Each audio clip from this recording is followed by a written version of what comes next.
Making headlines, Civil Court orders former VP Ahmad Adib to pay 1 million rupiah in outstanding fines to the state within 1 month. NDMA issues an advisory calling on the public to take precautionary steps to prevent flooding as heavy rains and rough weather conditions persist.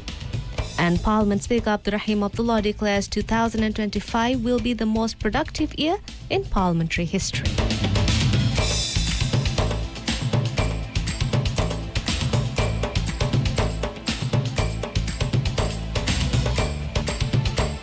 Good evening and welcome to News. I'm Nashra and thank you for joining us today.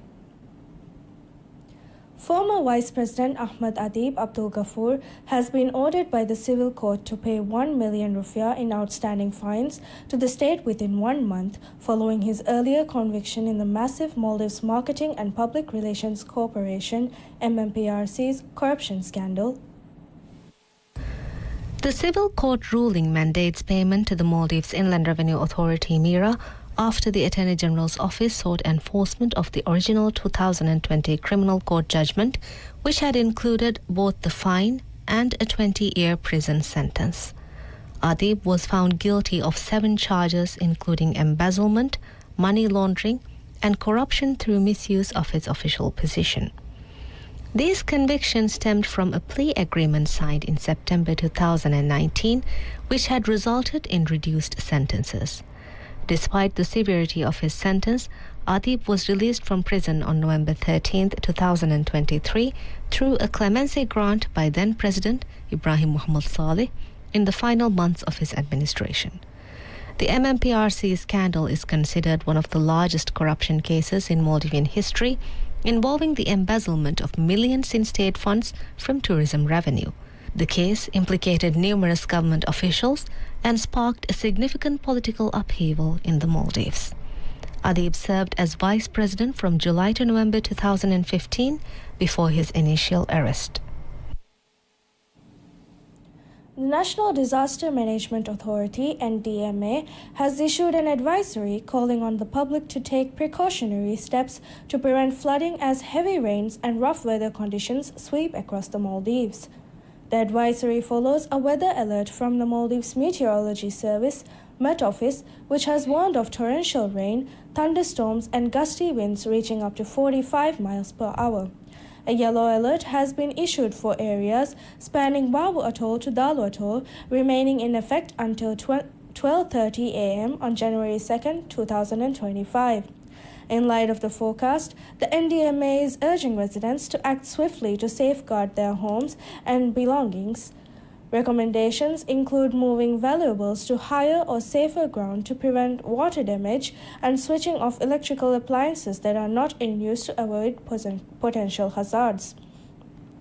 The authority has also advised communities to be prepared for possible sea swells, which may exacerbate flooding risks in low-lying areas. The Met Office has attributed the adverse weather to a cyclone forming southeast of Sri Lanka, accompanied by a low-pressure trough.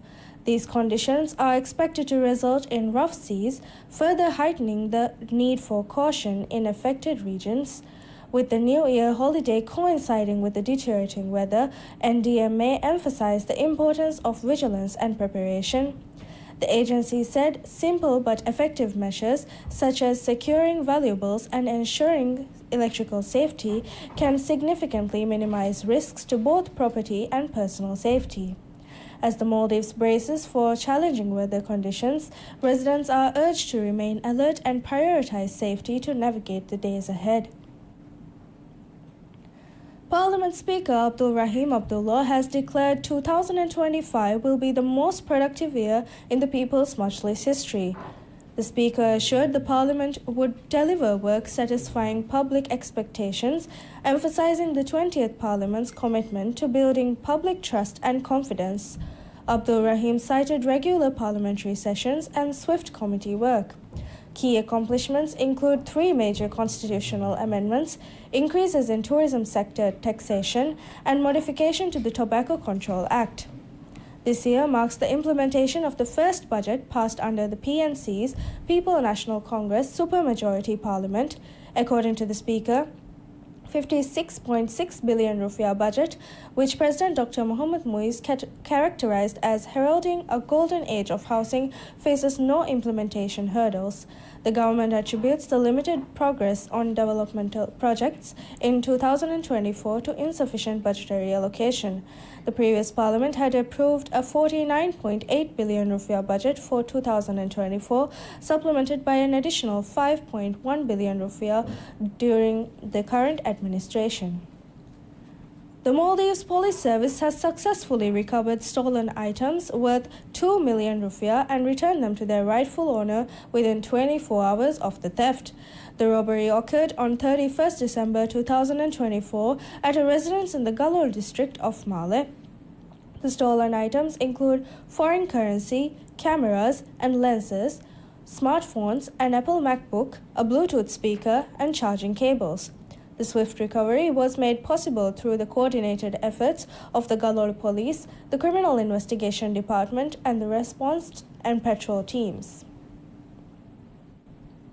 We'll be back after a short break.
Welcome back.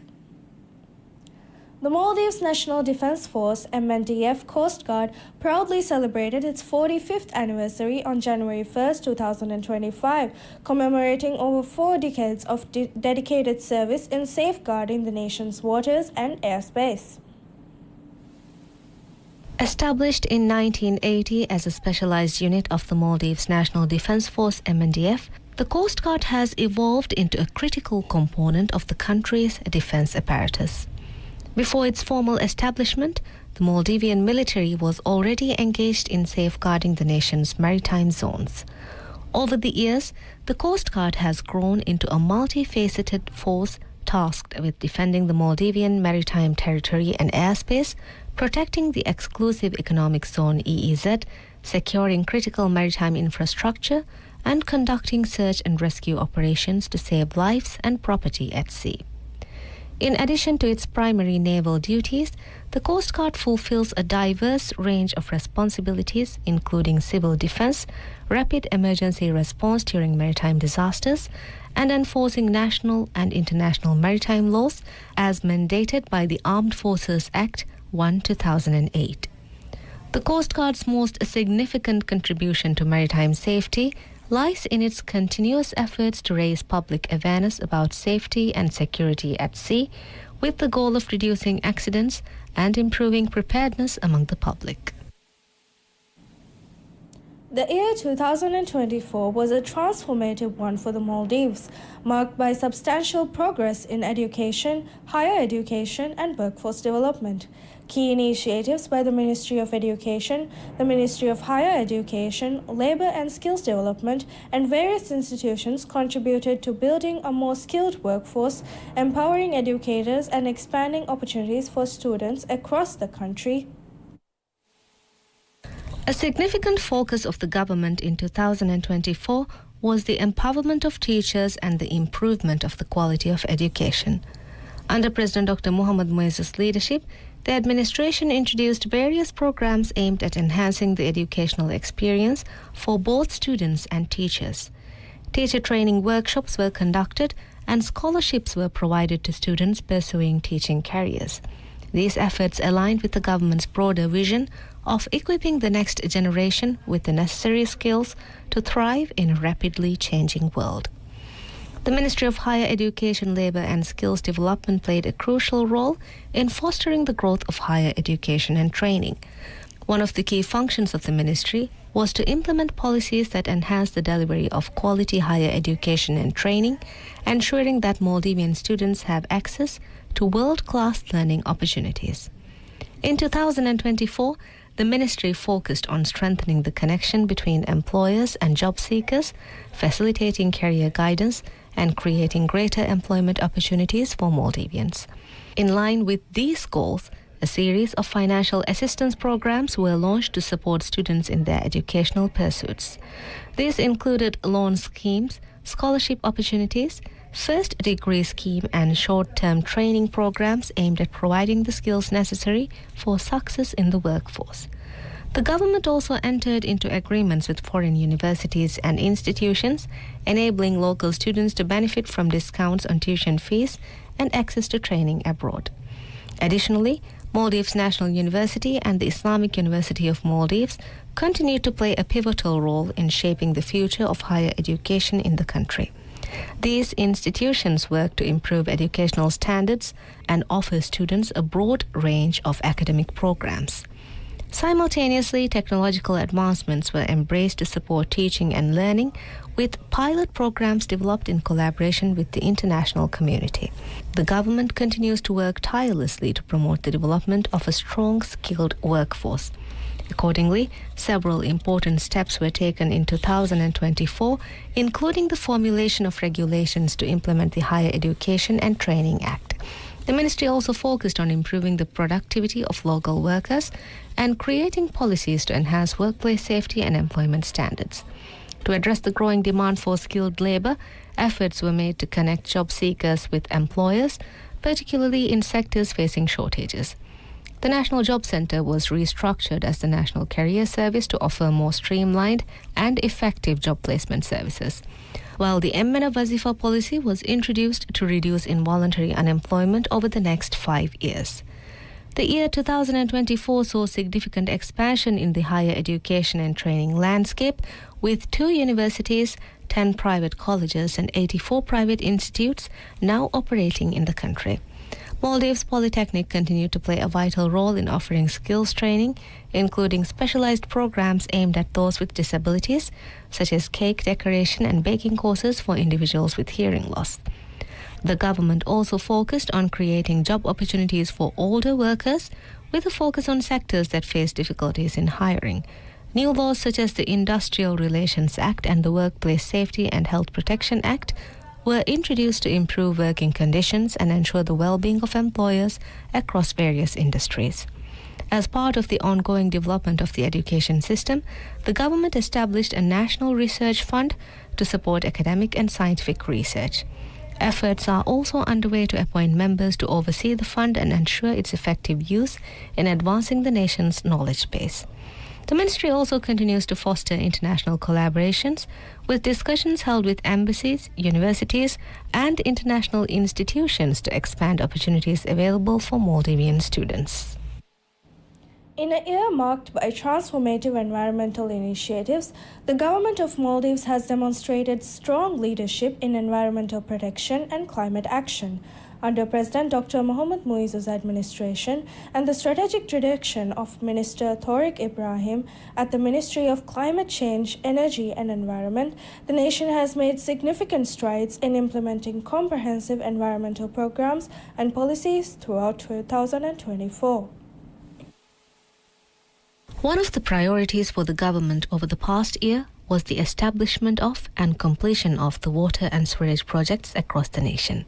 In this regard, the Ministry of Climate Change, Environment and Energy has achieved notable milestones.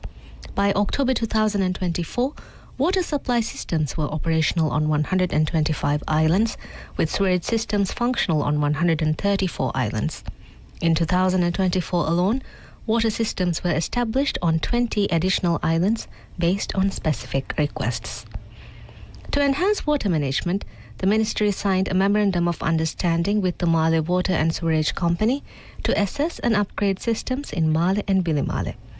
Additionally, an infiltration skimming gallery system was installed in Nolivaram South Tiladummati through the Climate Technology Centre and Network, ensuring sustainable water resources for farmers while safeguarding the water table. The ministry also prioritised efforts to combat climate change and improve environmental management. A memorandum of understanding was signed with the Ministry of Transport and Civil Aviation to enhance data management systems in the transport sector, facilitating the preparation of a comprehensive national greenhouse gas inventory.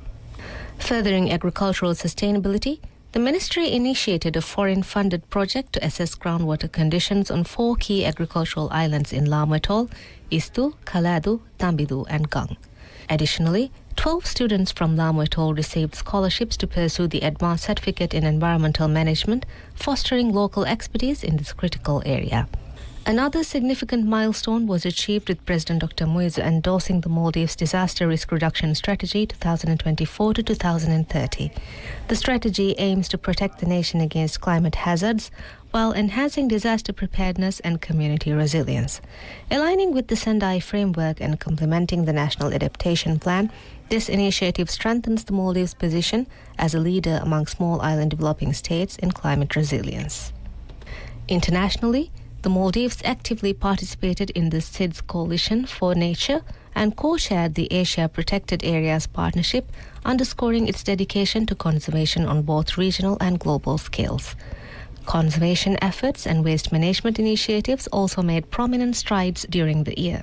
The ministry designated 2 environmentally significant areas in Male Atoll for protection and launched a nationwide tree planting campaign targeting 5 million trees.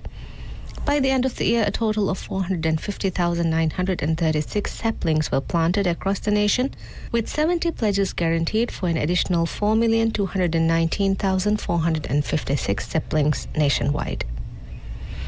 On the waste management front, the national program Mage Saafu Rajya was launched to address waste collection and disposal challenges. In collaboration with the government of Japan, 78 vehicles were provided to 77 islands, significantly enhancing garbage collection services. The ministry also placed priority on meteorological advancements this year. As such, lightning sensors were installed in Hulude, Gang and Hanimadu to establish a network spanning 3 regions with trained personnel, ensuring system operation. The radar system in Hulmale was repaired and a new radar installed in Gang Addu city to bolster weather monitoring. High-performance computing systems and decision support mechanisms were successfully tested in Formula for impact-based forecasting. Efforts are also underway to repair 12 of the 26 damaged automatic weather stations across the country, with plans for upgrades advancing through collaboration with the UN Environment Body. During the past year, Maldives strengthened its regional presence by participating in microbiological programs and fostering partnerships with international organizations and NGOs, demonstrating a commitment to enhancing environmental resilience and promoting sustainable practices. Minister Tariq Ibrahim has set a goal of making the Maldives climate ready within 5 years. This is a testament to the President's statement at COP29, where he stressed that no Maldivian should be forced to leave their home despite the nation's ecological fragility. That's all for today. Thank you for joining us. We'll be back with more updates. Until then, stay informed and take care.